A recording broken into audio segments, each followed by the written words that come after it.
il y a aussi autre chose sur ces systèmes de retraite, on aura l'occasion d'y revenir, mais je voudrais m'adresser ici aux professions libérales.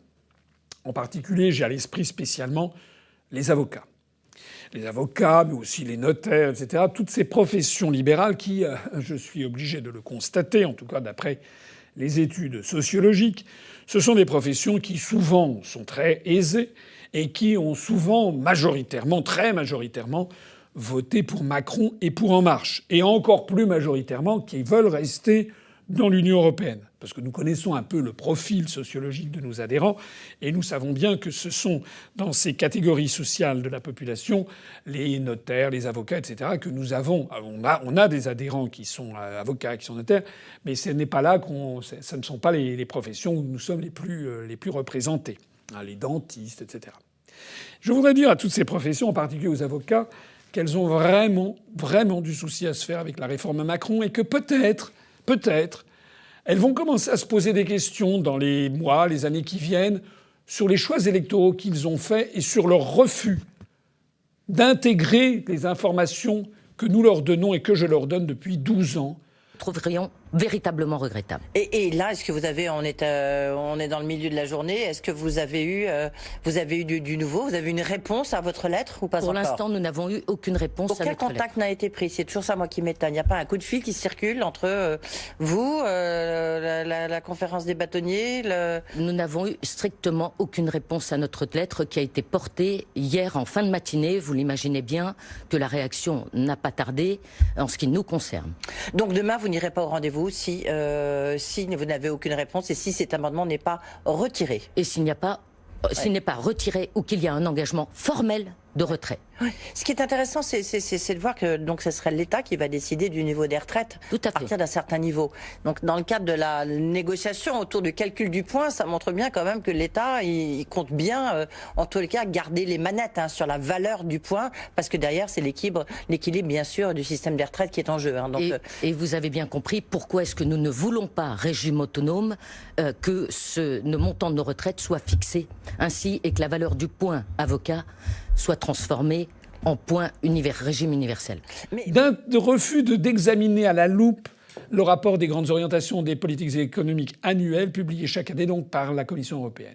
On apprend sur les retraites des avocats, par exemple, qu'il est prévu qu'il va y avoir une augmentation des cotisations avec un équivalent par salarial plus par patronal. C'est-à-dire peut-être les cotisations pour les avocats, cotisations de retraite, pourraient à terme, excusez la bagatelle, être en gros multipliées par 2. 2 fois plus de paiement de cotisations de retraite, c'est ça qui pend au nez des avocats. Ça, c'est le point numéro 1.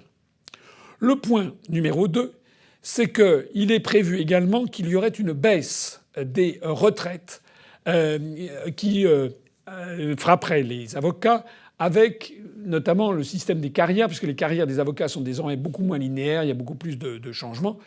Et désormais, les retraites qui devaient être calculées sur les meilleures années, alors dans la fonction publique, c'est les 6 meilleurs mois, dans les professions libérales, c'était je ne sais plus combien, les 4 ou 5 ou 10 meilleures années, ben désormais, ça sera sur l'ensemble de la carrière.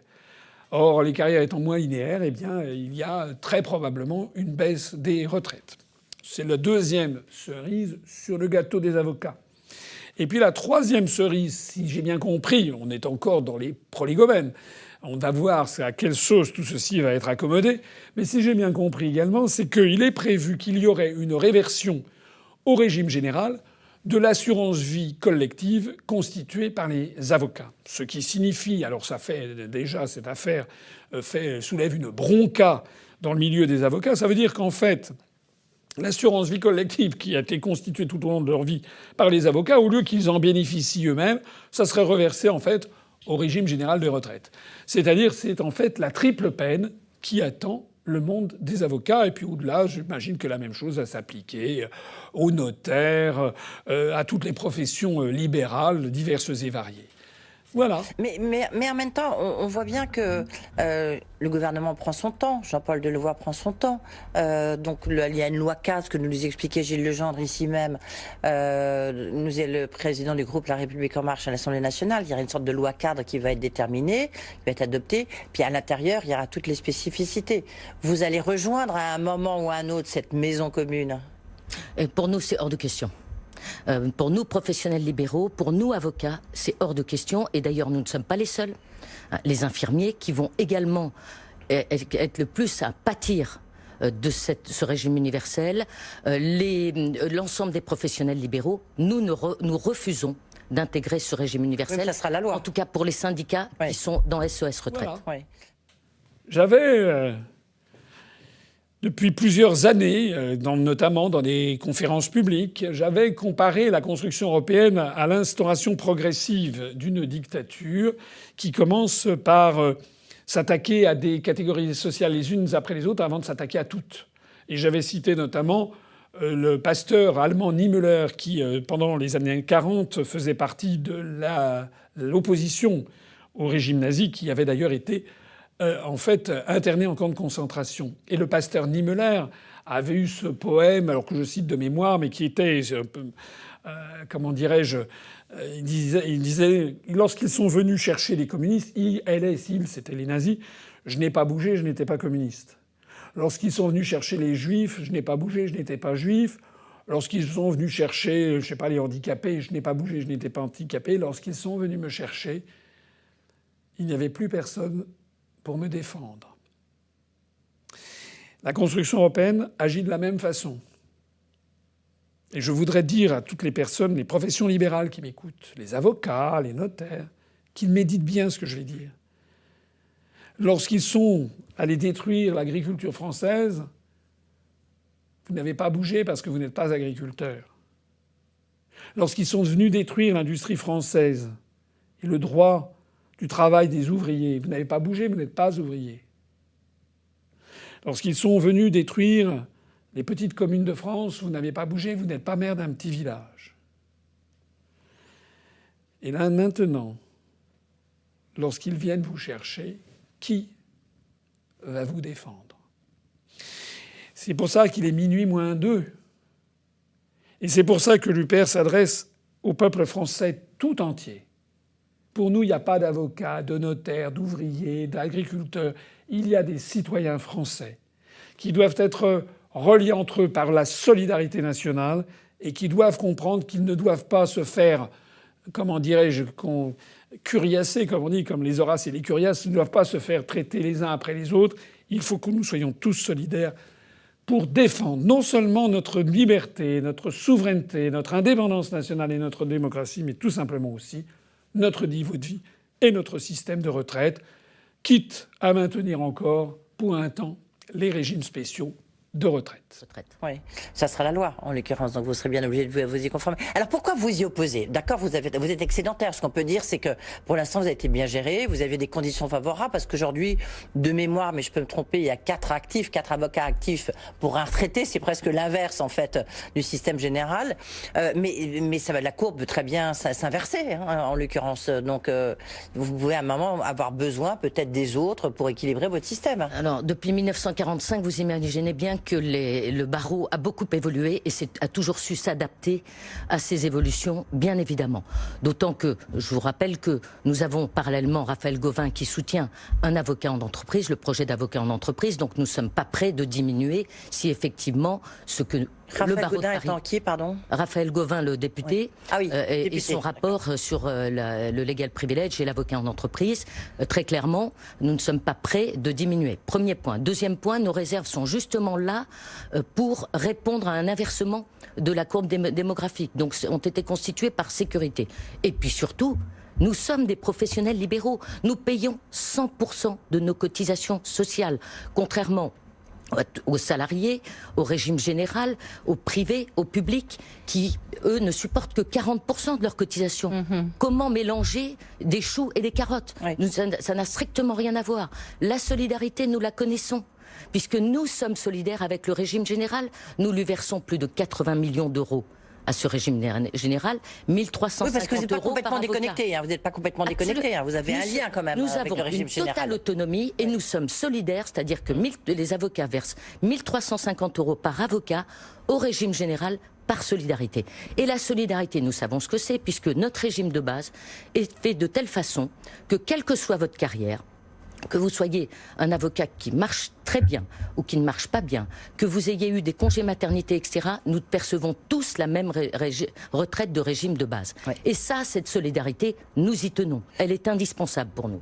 Et pour en débattre, nous sommes avec Michèle Sibony, ancienne vice-présidente de l'Union juive française pour la paix. Bonsoir madame, merci d'être avec nous. À ses côtés, Richard Abitbol, président de la Confédération des Juifs de France. Bonsoir à vous, merci également d'être là. Alors la résolution a été adoptée ce soir malgré les divisions au sein même de la majorité. Pour entrer dans le vif du sujet, votre réaction, on commence par vous, Michèle Sibony. C'est une très mauvaise décision de l'Assemblée nationale, très antidémocratique, qui vient en contre-pied de l'article 1 de la Constitution de la Ve République qui promeut l'égalité de tous les citoyens entre eux. C'est une résolution dangereuse pour les Juifs, elle les met elle leur donne un statut très particulier, elle les sort du collectif national au fond. Le racisme en France existe, il vise les Juifs, mais il vise aussi les Arabes, il vise les musulmans, il vise les Noirs, il vise les Roms, il vise les Asiatiques. Il fallait prendre peut-être à l'Assemblée nationale la mesure du racisme et de ses ravages en France, mais mettre en exergue de cette manière-là l'antisémitisme, pour des raisons à l'évidence politique, on y reviendra, me paraît... ça fait de cette loi une des lois qui resteront dans l'histoire comme une loi scélérate. Richard Abitbol, ça met en danger les Juifs de France. Et amis d'Israël, mais je tiens à dire quand même qu'il faut souligner que l'UJPF représente une infime minorité de la communauté juive de France et qu'elle a toujours pris position contre la vision identitaire juive. Non. Quand on regarde...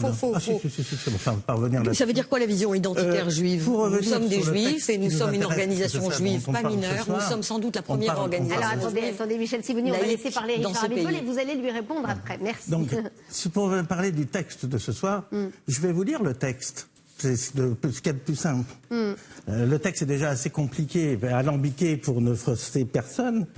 L'antisémitisme est une certaine perception des Juifs qui peut se manifester par une haine à leur égard. Les manifestations rhétoriques et physiques de l'antisémitisme visent des individus juifs ou non, c'est important le ou non, et leurs biens, des institutions communautaires et des lieux de culte. Aucune référence au sionisme. Aucune. Sauf dans les motifs. C'est dans le texte d'explication de M. Maillard qu'il explique et qui reprend le texte de tous nos présidents précédents, que ce soit M. Chirac, que ce soit M. Sarkozy, que ce soit M. Hollande ou que ce soit M. Macron, que l'antisionisme est le visage masqué de l'antisémitisme. Pourquoi? Parce que les antisémites n'osent plus dire qu'ils sont antisémites. Et quand on fait un procès à Dieudonné ou à Soral, qu'est-ce qu'ils disent? Ils ne disent pas qu'ils sont antisémites, ils disent qu'ils sont antisionistes. Or, la vérité, c'est qu'ils sont profondément antisémites. Et qu'est-ce que c'est que l'antisionisme? Parce que ça, c'est aussi un point. Évidemment, on va s'y arrêter parce que c'est la négation de tout droit d'État au peuple juif. C'est-à-dire, c'est la continuation du juif errant. Le juif n'a pas le droit d'avoir un État et n'a pas le droit d'être représenté sur une entité indépendante. Et c'est ça l'antisionisme. Donc, qui est la continuation directe. Alors, ça ne veut absolument pas dire que l'on ne peut pas critiquer l'État d'Israël pour sa politique. Ça ne veut absolument pas dire, et d'ailleurs en Israël ils ne s'en privent pas, donc ça ne veut absolument pas dire cela. Et quand l'UJPF fait ses manifestations avec les islamistes, etc., est-ce que c'est de l'antisémitisme ou c'est de l'antisionisme? Alors, on ne va pas revenir, effectivement, on est là pour parler de cette loi. N'y a-t-il pas tout de même...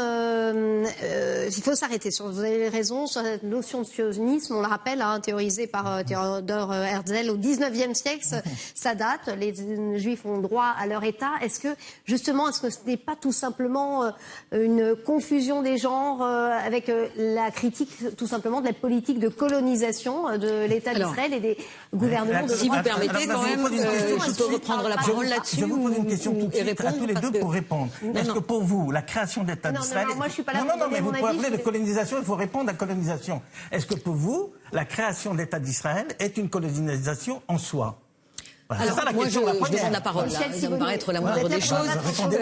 Étant donné que mon organisation a commencé par être attaquée, je vais vous renvoyer l'ascenseur, monsieur, en vous disant que nous n'avons pas de leçon à recevoir d'une organisation juive qui pactise avec le Front National et prend des petits déjeuners avec eux. D'ailleurs, l'Union des patrons juifs de France a quitté votre organisation pour cette raison, pour votre rapprochement avec le Front National. Si, monsieur, renseignez-vous si vous n'êtes pas au courant. Pour ce qui concerne... Non, mais moi, je n'ai aucun compte à régler. Sur le fond, M. Abitbol nous dit à la fois, M. Abitbol a le droit de nous dire à la fois que cette définition qui vient d'être votée ne parle pas d'antisionisme et ne concerne pas l'antisionisme, et en même temps de nous expliquer que l'antisionisme est la forme nouvelle de l'antisémitisme. Moi, je veux me référer à un organisme indépendant dont le président est nommé par le Premier ministre, qui est la CNCDH, la Commission nationale consultative des droits de l'homme, qui s'est opposée au vote de cette déclaration et qui a dit pourquoi. Et je cite, il est contraire au droit constitutionnel français d'opérer pareille distinction entre les racismes, le droit français retenant une définition globale et universelle du racisme. Une telle singularisation de l'antisémitisme vis-à-vis des autres formes de racisme pourrait remettre en cause le cadre républicain et encourager d'autres groupes victimes de racisme à revendiquer à leur tour pareille reconnaissance. De même, la CNCDH rappelle qu'il s'agit là d'une définition biaisée et qui n'est pas conforme à la réalité constatée. Elle explique que la réalité constatée est en réalité l'augmentation de la tolérance en France concernant les Juifs, avec le maintien des anciens préjugés antisémites, comme les Juifs et l'argent, les Juifs et le pouvoir, etc. La CNCDH constate dans tous ces examens que ces anciens préjugés survivent et que la nouvelle judéophobie qui peut être constatée reste extrêmement minoritaire dans ce pays. Donc on a affaire à un problème politique qui dépasse largement les frontières françaises. Le lobby pro-israélien, Israël en tête, bien entendu, a mis des millions dans une campagne pour lutter contre la critique d'Israël. Et cette campagne était axée entièrement vers l'assimilation des deux données, antisémitisme et antisionisme. On a réussi à faire voter l'Angleterre, on a réussi à faire voter l'Allemagne. La troisième puissance européenne, c'était la France. Les députés qui ont voté ce soir n'ont pas voté une loi interne française. Ils se sont fait les agents d'une alliance avec Israël. C'est une alliance purement politique et qui n'a rien à voir avec le racisme. Vous pensez que le gouvernement et c'est ça le plus dramatique. Avec, je vais vous poser une question. Est-ce qu'aujourd'hui, des gens ont été tués de manière barbare, massacrés en France pour une autre fête qu'être juif? Oui, monsieur, mais bien sûr. Lesquels? Bien sûr, il y a des Roms qui ont été tués, il y a des non. Absolument. Il y a des Noirs qui ont été tués pour délit de faciès par la police. Banaliser l'antisémitisme, c'est ça qui est grave. Banaliser l'antisémitisme. Et vous voulez en faire une exception? Évidemment, si l'antisémitisme est une exception, les Juifs vont être désignés comme des êtres exceptionnels dans ce pays, au lieu d'être considérés comme des citoyens français. Et ça, c'est une catastrophe. La réalité pour les Juifs, c'est qu'ils doivent être des citoyens français comme les autres. Chaque fois que je viens sur ce plateau, je parle en tant que juif français et en tant que français, mais c'est en tant que français qu'on nous a envoyés à Dachau. C'est en tant que français qu'on nous a fait la rafle. C'est en tant que français qu'on nous a interdit. Ça n'était pas sous la République. Voilà, madame. Et aujourd'hui, nous sommes sous la République. Ça serait de remettre en place cet antisémitisme-là. Oui, c'est vous qui là pour essayer de modérer ce débat. Chaque fois que vous prenez la parole, c'est pour attaquer les juifs et vous vous prétendez juifs. Je n'attaque personne. Je dis que cette loi n'est pas bonne. Est-ce que vous ne craignez pas justement que cela soit contre-productif? On va écouter d'ailleurs Dominique Vidal dans quelques instants quand ça sera prêt. Dominique Vidal, on peut pas encore un antisémite. Non, justement, c'est pour... Encore un antisémite. Vous prenez des exemples qui sont des 137 personnes qui ont signé là. Vous connaissez leur opinion politique. C'est très simple, vous la connaissez. Par Gilbert Collard, ils représentent 0,01% de la communauté juive mondiale et ils viennent donner des leçons de morale. Et vous représentez qui, monsieur? Il y a aussi 24 députés de la République En Marche qui se sont opposés vivement à ce texte. Est-ce que ne craignez-vous pas que ce sont des gens d'extrême gauche qui sont entrés à la République En Marche. Vous savez, la République En Marche, c'est 95% de gens qui viennent de la gauche. Et aujourd'hui, malheureusement, l'antisémitisme vient de là. Est-ce que vous ne craignez pas tout de même que ça soit... C'est vrai, il n'est pas au Rassemblement national, l'antisémitisme, il est à gauche, bien sûr. Pas aujourd'hui, non. Vous voyez, donc c'est bien. Je suis désolé. Oui, vous avez raison, c'est bien. Par contre, vous contribuez à la cause des Juifs dans ce pays.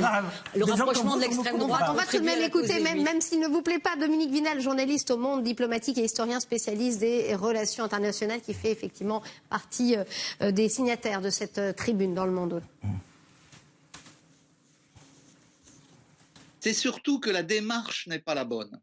Si vous voulez, toute démarche qui hiérarchise les racismes, qui souligne un racisme par rapport à d'autres, elle est dangereuse parce qu'elle alimente le racisme. Ce qu'il faut, c'est mener d'un même pas, avec les mêmes moyens, avec la même volonté, le combat contre tous les racismes, que ce soit l'antisémitisme, bien sûr, qui persiste en France avec un certain nombre d'actes graves, mais que ce soit aussi l'islamophobie dont on voit quelle proportion elle a prise dans ce pays, qu'on pense au racisme anti-noir, qu'on pense au racisme contre les homosexuels. Bref, il faut mener tout ce combat, comme le dit la commission consultative des droits de l'homme, la CNCDH, il faut mener tous ces combats d'un même mouvement. Richard Abitbol. Vous me présentez M. Dominique Vidal qui, depuis des décennies, verse son venin sur Israël, sur l'entité sioniste, comme il l'appelle, sur la soldatesque israélienne, comme il dit. Enfin, ce personnage fait partie de quelques figures de l'extrême gauche française qui sont des terreaux de l'antisémitisme en France et qui, malheureusement, ont emmené ce pays vers la voie que l'on connaît aujourd'hui, où des juifs sont maltraités, où les juifs ne peuvent plus aller à l'école comme les autres enfants. À ma connaissance, les petits musulmans ne quittent pas les écoles publiques parce qu'ils sont tapés dessus ou massacrés. Les juifs se font insulter, cracher dessus.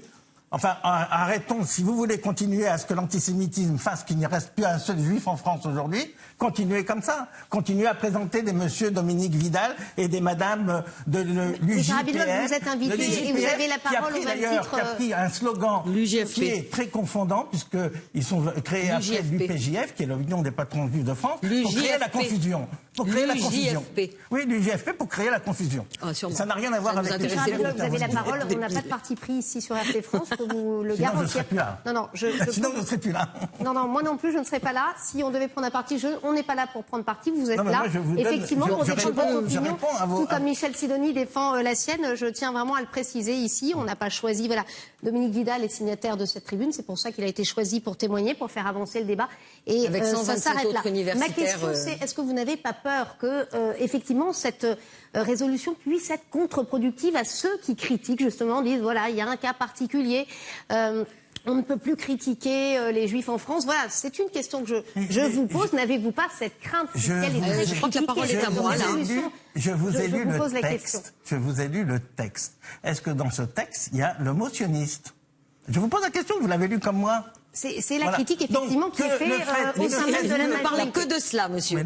Alors, c'est peut-être pas dans le texte, c'est dans les motifs du texte. Non, c'est vous qui êtes en train de parler de sionisme et d'antisionisme depuis le début de votre prestation. C'est dans la présentation du texte. Je m'excuse, je tiens à être précis, parce qu'il faut être précis pour être compréhensible. Dans la présentation du texte, comme je l'ai dit, M. Maillard a repris tout ce que nos anciens présidents ont dit. C'est tout. Ce que l'antisionisme et l'avancée masquée de l'antisémitisme. Par contre, il est vrai que dans la définition de l'IHRA, etc., de l'ONU, il y a un exemple où on dit que l'antisionisme a été justement mais c'est un exemple, mais c'est pas le texte pour lequel on a voté. Et si à un moment donné je peux récupérer la parole, ce serait sympathique. Allez-y, Michel Sidoni. Alors, je vais de nouveau citer quelqu'un. Je vais citer le rédacteur de la définition de l'IHRA, l'International... Alliance internationale pour la mémoire de l'Holocauste. Voilà, qui est un procureur américain qui s'appelle Kenneth Stern, qui est difficilement soupçonnable d'être d'extrême gauche ou antisémite ou même antisioniste.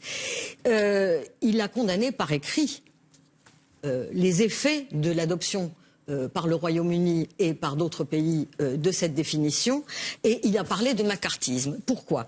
Et il explique les effets, par exemple, au Royaume-Uni, où cette définition, lorsqu'elle a été votée, vous permettez? Est-ce que ça a été non. Si, ça a été voté. De toute façon, ne m'interrompez pas, je suis en train de parler. Un événement interdit en Angleterre, la semaine contre l'apartheid israélien, annulée en relation avec le vote de cette définition. Demande de modification d'un exposé qui devait être fait par une survivante de la Shoah, d'ailleurs, à l'université de Manchester, parce que le titre contrevenait au vote de la définition de l'IHRA.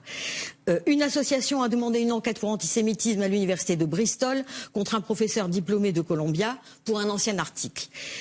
Et évidemment, il faut parler de la campagne contre Corbyn en Angleterre. Tous ces éléments-là, dit Stern, sont des éléments très pervers du vote de cette définition qu'il a rédigé en disant « Moi, j'ai rédigé une définition qui devait être un outil de travail permettant d'harmoniser la collecte des données en Europe sur l'antisémitisme. » Et on se retrouve aujourd'hui avec une arme qui est une arme pour faire taire toute critique contre Israël partout. Pourquoi plusieurs États l'adoptent Alors, inutile de vous dire que le lobbying qui a contribué, qui a forcé au vote fait un travail phénoménal auprès de tous les pays d'Europe.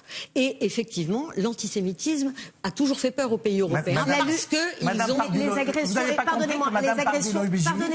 agressions, les agressions antisémites sont en nette augmentation. Pardonnez-moi, monsieur Abitbol, si je peux remplacer. Alors, elles ont été en augmentation sur l'année 2018. Elles sont en augmentation plus que les actes contre, effectivement, les musulmans et les chrétiens. Sur l'année 2018. C'est les chiffres du ministère de l'Intérieur. Donc peut-être que tout simplement... Les augmentations de l'antisémitisme ont été en augmentation sur l'année 2018. Oui. Mais si on prend la courbe des attaques antisémites sur les 10 dernières années, la courbe est à la baisse. C'est pas vrai. Ça aussi, ça a été démontré noir sur blanc. La manière dont le ministère de l'Intérieur a manipulé les statistiques, je peux vous dire, parce que moi je suis au Bureau national de vigilance contre l'antisémitisme. Qui est un bureau non indépendant. La CNCDH, qui est un bureau indépendant. Vous ne prenez que l'extrême gauche. La CNCDH, c'est un arbre. Vous prenez les chiffres du ministère de l'Intérieur, effectivement. Les chiffres du ministère de l'Intérieur sont justes, mais ils ne portent que sur une seule année. L'augmentation sur une seule année. C'est ça, madame. Ils ne portent pas sur une courbe de 10 ans. C'est ça que vous dites. Oui. Je vous laisse la responsabilité de vos propos, monsieur. Vos propos, malheureusement, sont bien pires que cela. Ce sont les vôtres. Absolument pas. Je suis en train de citer... Vous me représentez. Mais je tiens à le dire. Aujourd'hui, Richard Abitbol, est-ce que critiquer tout simplement la politique d'Israël, des colonies... Vous ne pouvez pas mettre des gens qui représentent un epsilon de la communauté juive à côté que quelqu'un qui représente une majorité de la communauté juive. Les juifs antisionistes étaient majoritaires dans le monde avant la Deuxième Guerre mondiale. Il y a des juifs antisionistes dans le monde entier. Oui, ils représentent un epsilon. Très important aux États-Unis, où ils sont arrivés à défier Richard Abitbol, j'ai une dernière question parce qu'on arrive à la fin de ce débat. Est-ce que critiquer la politique... Ça vous fait plaisir de le penser, tant mieux pour vous. Est-ce que critiquer pour vous la politique du gouvernement israélien, en l'occurrence de Benyamin Netanyahou, qui est au pouvoir depuis plusieurs années, est-ce que c'est un acte antisémite ou non? Critiquer la politique d'Israël, pour vous, est-ce que mais non, mais bien sûr que non, mais tout le monde peut le faire. Mais bien sûr que non. Qu'est-ce qui est interdit? Ce sont les mêmes personnes qui passent leur temps à intervenir pour faire interdire des gens qui boycottent événements Madame Israël, BDS et compagnie. Mais est-ce qu'ils boycottent la Chine pour le Tibet? Est-ce qu'ils boycottent la Syrie pour le massacre qu'ils ont fait en Syrie? C'est vrai que les produits syriens inondent le marché français et que les produits syriens si c'est pas une preuve de l'antisémitisme, ne sont pas partenaires dans l'Union européenne. Voilà la preuve de l'antisémitisme, elle est là. Merci en tout cas. C'est sur ça que vous travaillez, effectivement. Voilà, en tout cas, vous avez accepté de jouer le jeu de ce débat. Merci Michel Sibony, merci Richard Abitbol, à tous les deux. Merci à vous. Merci. Ce que nous proposons à l'UPR, c'est ce que nous avons d'ailleurs dit par un communiqué de presse, ce que j'ai écrit d'ailleurs dans le dossier que j'ai publié, c'est que la France devrait commencer par reconnaître diplomatiquement l'État de Palestine, l'État palestinien. L'État palestinien, la souveraineté de l'État palestinien a été proclamée par le Conseil national palestinien en 1988, de mémoire.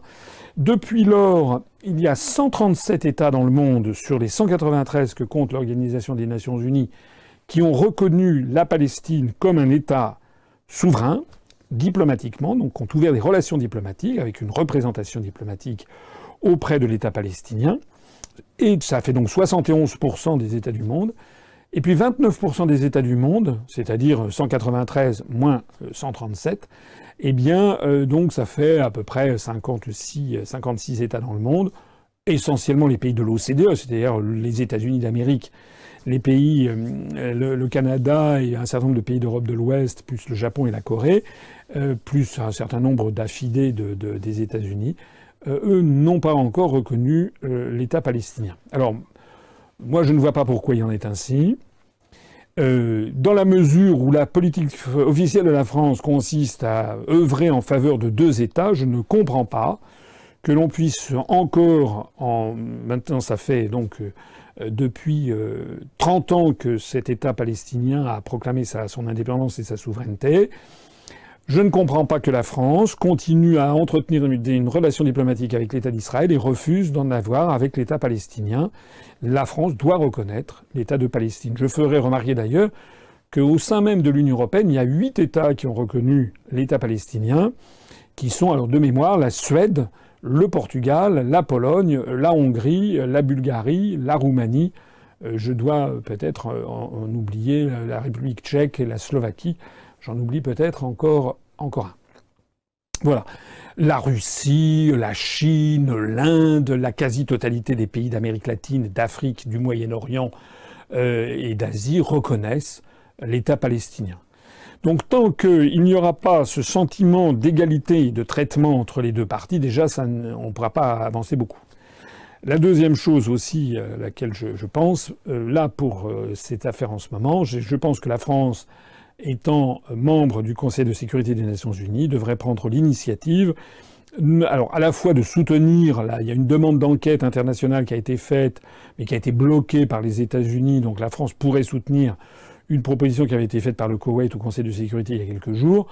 Enfin bon, les commissions des surveillances, tout ça, on sait que ça mène jamais à grand-chose. En revanche, la France pourrait, je pense, demander que l'Organisation des Nations Unies, le Conseil de sécurité, décide de l'envoi de casques bleus, donc des forces des Nations Unies, pour servir de tampon à la frontière entre Israël et Gaza. Alors certains, il y a des gens qui m'ont dit oui, mais en fait c'est pas des frontières unanimement reconnues, bien sûr.